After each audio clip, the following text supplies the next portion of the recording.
Welcome to Politics Unusual. I'm Morgan McKay. From chip bags stuffed with cash to $10,000 worth of free seafood.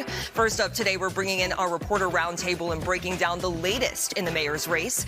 Next, we're speaking with the acting New York City Health Commissioner about the city's latest efforts around mental health. And then we're checking in on issues impacting New Jersey residents. But first, let's start with that chip bag full of cash. Winne Greco, the mayor's former director of Asian Community Affairs, resigned last year after her home was raided by federal agents. Reportedly, Greco is a target of numerous investigations, including possible ties to Chinese nationals, but recently has been serving on a volunteer basis for Mayor Eric Adams' campaign. That was until this week when she decided to hand a wad of cash in a chip bag to a reporter, Katie Honan, who we have with us here today. Katie Honan from the nonprofit news site The City, and Chris Sommerfeld with the New York Daily News. Thank you both so much for being here. I am so excited to dive into this with you guys. Katie, we have to obviously start with that chip bag full of cash. Are you going to look at sour cream and onion chips the same way ever again? No. I don't know if I can eat them ever again, unfortunately. Not that I ate the chips that she gave me, but no. Yes, and it is like, it's funny now, but like it is such a serious matter that happened. So kind of help explain, what happened. So I think what you said, it's true. This is also in the larger, broader context of this week for Adams' administration, people who are no longer with him, but with him in a volunteer capacity. I've reported on Winne. I know Winne. When I see her at events, which I have seen her at every Eric Adams campaign event, I'm friendly with her because I think Chris can confirm I'm a friendly person, but also I want to talk to her because that's what reporting is. And every time I've seen her, she's said, we'll talk, we should get lunch, we'll talk, I want to be your friend. I'm like, okay, that's fine. I saw her at an event this week in Harlem. We did that. She texted me, which we don't often text. She told me, meet me across the street. We walk into Whole Foods and she hands me this bag of chips. And I refused multiple times, but she insisted. It was open, which I found maybe a little weird, but that, I found out kind of why after. We spoke for a little bit, we parted. I tried to give her the chips again. She insisted. And then within, 45 seconds, however long it took me to walk to the 125th Street station, that's when I saw it was inside the bag. And then you tried to return it back to her, and then she said no, and then you guys had to end up calling the Department of Investigations, and you guys reported that. But her lawyer says, of course, that this is part of an Asian American culture, but he also said that she, didn't mean any harm in it. But I guess from your viewpoint, what did you kind of get from this wad of cash? I don't know her intent. I don't know if it was nefarious. I don't know if there was like a short-term or long-term goal with it. I have lots of Chinese friends who they've never given me wads of cash. I've been to Lunar New Year celebrations. Maybe it's $1 in there. There's certain traditional aspects to it. But again, and then as the New York Times reported this week, they've witnessed some other reporters at Chinese language papers receiving envelopes at Eric Adams events. The whole thing was very confusing to me, and it put me in an uncomfortable spot because that's not something that I'm accustomed to. And again, when you look at it in the broader context of Winne may not work for the city right now, but she used to. And I presume she'd gone through ethics training as someone who worked within City Hall. And they should tell you, you're not supposed to do that. So it should have been something that she knew about. And I will also say, speaking of the context, right? Winne Greco used to be in City Hall, and then she resigned because she was being investigated by federal investigators over alleged ties to the Chinese government. And what does Eric Adams do now that he's revving up his re-election campaign? He invites Winne back. And now you have this incident. It just seems Eric Adams surrounds himself with a lot of people that maybe he shouldn't. Exactly. And we just had this week Ingrid Lewis-Martin. She also was charged in 4 new indictments, and she's Mayor Eric Adams' longest serving, closest advisor. I mean, besides the $10,000 worth of free seafood that she allegedly took as a bribe, what else really stood out to you in that indictment? And especially with that, the tapping of the phones. I also want to talk about that, too. In terms of what stood out in Ingrid's indictment, I mean, there's almost too much to zero in on one thing. But I think the most serious part is how Lewis-Martin allegedly weaponized her position to put all this pressure on career public servants to do the bidding of the people who were bribing her. That resulted in the indictments telling in a lot of lawful projects and people with legitimate business before city government being pushed aside so that these people who were allegedly bribing her could get to the front of the line. That's the most serious impact, I think, because, city government is supposed to serve the public, right? Not people who pay their way via bribes. Yeah. And Ingrid Lewis-Martin, she resigned last year after it became clear she was going to be in charge in a different indictment. This was now her second time being charged in less than a year. But what kind of stood out to me as well was that they seem to have been tapping her phones for most of 2024. Right. Did you kind of expect to see something coming out of Mayor Adams in that as well? It's a good question, and it makes you wonder, too, what the DA might be holding back. Now, I will say, too, the DA's office has said that anyone referenced by name in the indictment who isn't charged is not a target of the investigation. Yeah. So That includes Mayor Adams, yeah. Correct, that includes Mayor Adams. But I do think you're right that the amount of text messages and the amount of phone calls that the DA's investigators have been able to tap into, I'm sure he has the mayor on a wiretap. Now, we don't know what might have been said there, but it's so wide, the net that he's kind of caught up there. He's been last in almost every single poll. How much will this affect his re-election bid? I think it will, and I think going off something Chris noted earlier, Mayor Adams, since he's been elected, he's painted himself as the underdog. He said the elite reporters, I guess us sitting at this table, we don't understand real New Yorkers like him. He's the blue-collar mayor. And then you read this indictment that, as Chris pointed out, wealthy people were bribing his top aide to usurp what regular New Yorkers, who he claims to represent, might want and might push for. So there's such a dichotomy of the Mayor Eric Adams story he tells about himself and then the truthful story that we also report on. So there's this real big contrast. He has said, New Yorkers don't know my story. No, they do know your story. It's just not the story that you want them to know about you, and I don't know how much time he can gain. You know, he does poorly in the polls, single digits, and I don't know how we can claw back from that. And I just want to piggyback quickly off of that. It's not just that it's wealthy New Yorkers who get to the front of the line. According to this indictment, what Ingrid was doing was undermining his administration's own goals. The McGinnis Boulevard bike lane, that was something that Eric Adams as a DOT proposed, was supposed to implement, and then it got derailed because Ingrid's alleged bribers didn't want it. So it's hurting both the public, allegedly, as well as his own administration's agenda. Now, former Governor Andrew Cuomo, he kind of did something yesterday at his press conference. He handed out bags of chips to reporters, kind of making a joke. They didn't have cash in it, though. But he criticized Adams, but he didn't call on him to resign, kind of referencing his own resignation as governor in 2021. But do you think this is the opening he's been looking for in this race? He's been very timid and mild when it comes to attacking Mayor Adams. His attacks have been for Mamdani, which I think speaks to a number of things, mainly that Mamdani is #1 in the polls. And I guess the one thing that came out yesterday from Cuomo that sounded new was him saying, this is now a two-person race. I don't really care whether or not Eric Adams drops out. He's disqualified himself with this latest indictment, and it's clearly between me and Mamdani now.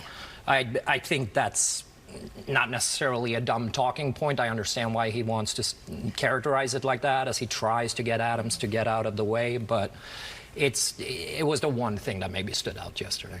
Yeah, and Cuomo has been about second in the polls, but at the same time, he has such high unfavorability, even higher than it was when he resigned in 2021, according to the latest Santa College poll. Mamdani, Democratic nominee Zoran Mamdani, he also in that latest poll, he is leading in every poll, but at the same time, his unfavorability has also been kind of increasing a little bit. What do you guys think about that?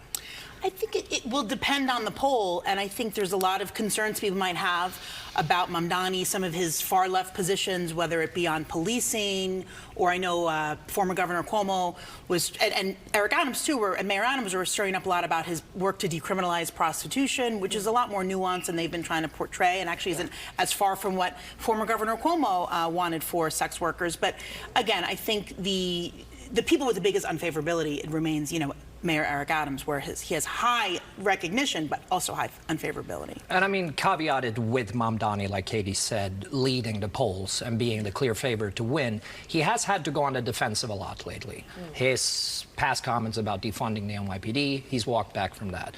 Decriminalizing prostitution, I don't know if you can say he's walked back, but he's had to be a little bit vague and not backed up his prior call for completely decriminalizing it. So he's going on the defensive, which I think is not necessarily unexpected for a general election. Yeah, and he has, I feel like, kind of moved a tiny bit more moderate in some aspects. And you want an elected official to be flexible in their positions. You want somebody to listen to other ideas. At the same time, do you think he's going to move that much to the middle, or do you think he's probably going to stay pretty true to his base? I think he says at every press conference he's a proud democratic socialist. So I don't think he's hiding from that. I just think it's on these more nuanced issues. I do, to your point, Morgan, I do think he's trying to portray himself as more flexible because he wants to appeal to a different voter base now. Yeah. Now, Curtis Lewa, he is kind of doing a little bit better than I think some people maybe expected. He seems to be, now this is just to me, but he seems to be pulling away votes from Adams a little bit than anyone else. What do you guys think? I agree. I think Curtis Lewa, he's consistent in his message. He has high name recognition. He's one of these New York characters, which comes with it positive and negative connotations, but he seems, when I've been with him on the street and people stop him from all over, he's well known, and I think what he has, and with especially for the elected Republicans who've supported him, he hasn't flip-flopped. He's been exactly who he is. He's a Republican nominee, and I think he will be pretty formidable in the November race. And he also doesn't tie himself to Donald Trump, which is an interesting move, right, for being a Republican in 2025. But exactly. I think that decision, which he's been consistent on, helps him with certain voters because, you know, Donald Trump is not very popular in this city. Well, you guys are two of the best City Hall reporters, and I cannot thank you enough for making the time to be here. Thank you, guys. I really appreciate it. Thank you. Thank you so much. Coming up next, we're going to be joined by the acting New York City Health Commissioner. We're going to touch on a range of topics, including the Legionnaire's disease cluster that struck Harlem.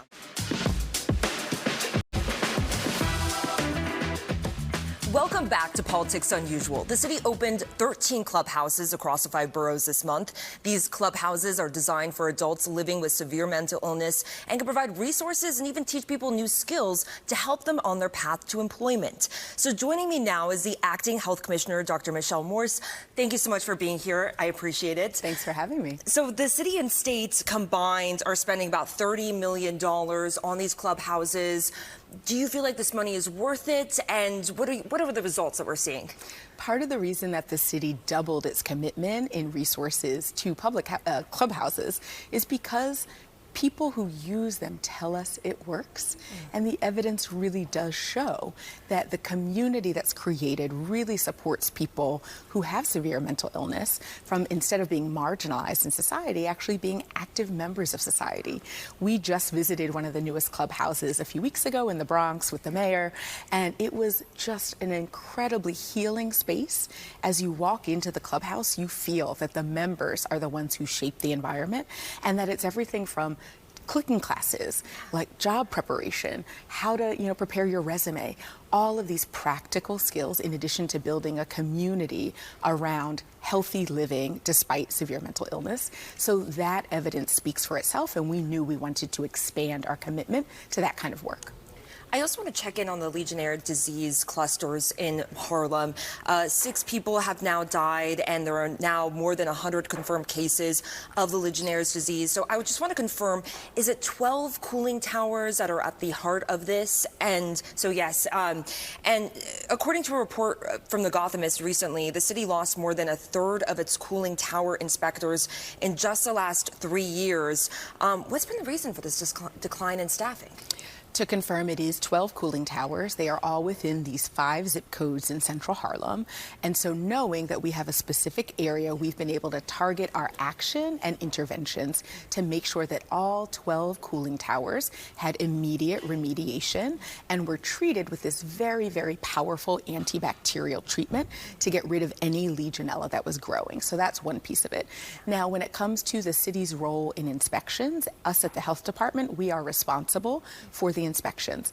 The law that was created to require building owners to register cooling towers, maintain them, and then report on lab tests and maintenance to us at the health department was the first law of its kind in the whole entire country. So in many ways, this city and our health department is at the vanguard of management of Legionella and preventing it.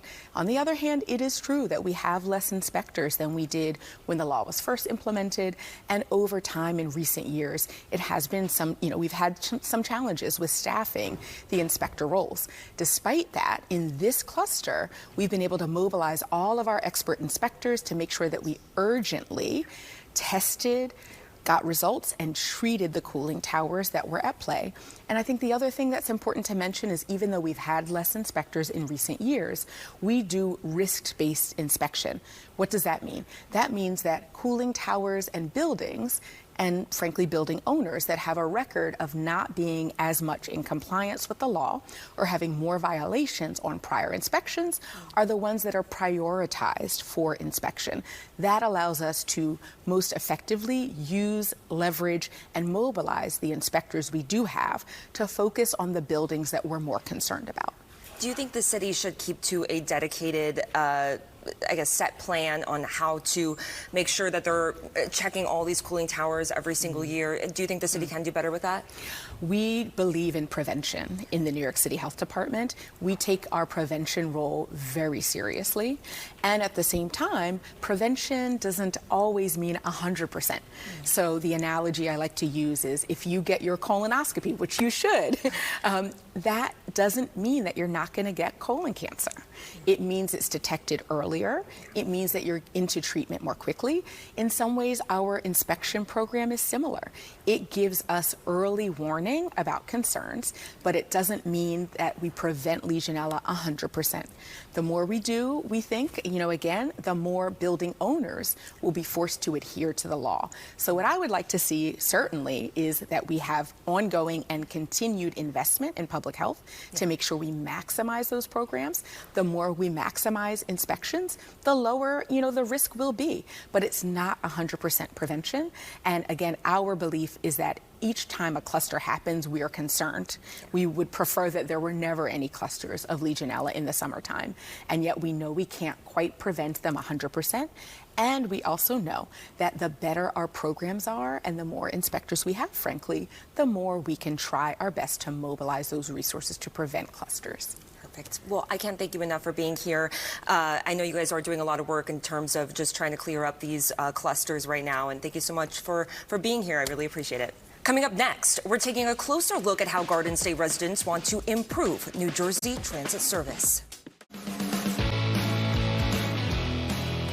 It's been almost a decade since Governor Phil Murphy pledged to fix New Jersey transit. Since then, commuters have repeatedly dealt with service issues, delays, even a summer of hell. Current gubernatorial candidates, Democrat Mikey Sherrill and Republican Jack Ciattarelli, have laid out their plans to fix the troubled transit system. Sherrill says she will increase New Jersey Transit's revenue streams, while Ciattarelli says he wants to bring the agency under state control.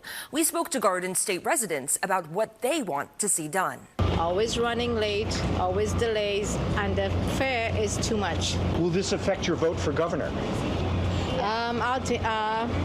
Maybe not. They could use a lot more service in northern part. I live a little further out and there's practically nothing. It's slow. Maybe more frequent bus times after the 11 p.m. hour for when you go see shows in the city.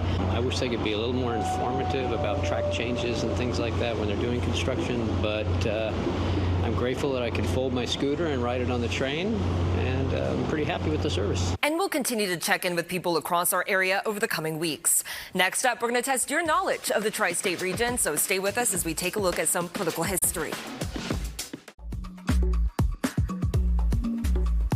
We're flashing back to this week in history. On August 25th, 1932, Amelia Earhart became the first woman to fly solo across the United States without stopping. She started in Los Angeles and flew nonstop to Newark in a record 19 hours and 5 minutes. The over 2,400-mile flight set an official U.S. record for women's distance and time. Finally tonight, we're testing your knowledge. Last week, we asked you, what is the most filmed location in the world? And we give you a hint. It's right here in Manhattan. The answer, Central Park. It boasts more than 530 credits since 1908. The famous films include The Avengers and When Harry Met Sally and Home Alone 2. Now, to this week's question. What function did the Statue of Liberty serve when it was first brought to New York City? Now, don't Google the answer, but if you want to take a shot at it, go ahead and scan the code on your screen. That's going to take you to our website, fox5ny.com. Then you can check back here next week to see if you're right. That does it for this episode of Politics Unusual. Thank you so much for joining us. I'm Morgan McKay. Remember, you can stream Battleground NYC, the fight for your vote, live on the Fox local app right now or anytime on demand. Have a safe night. Extras up next.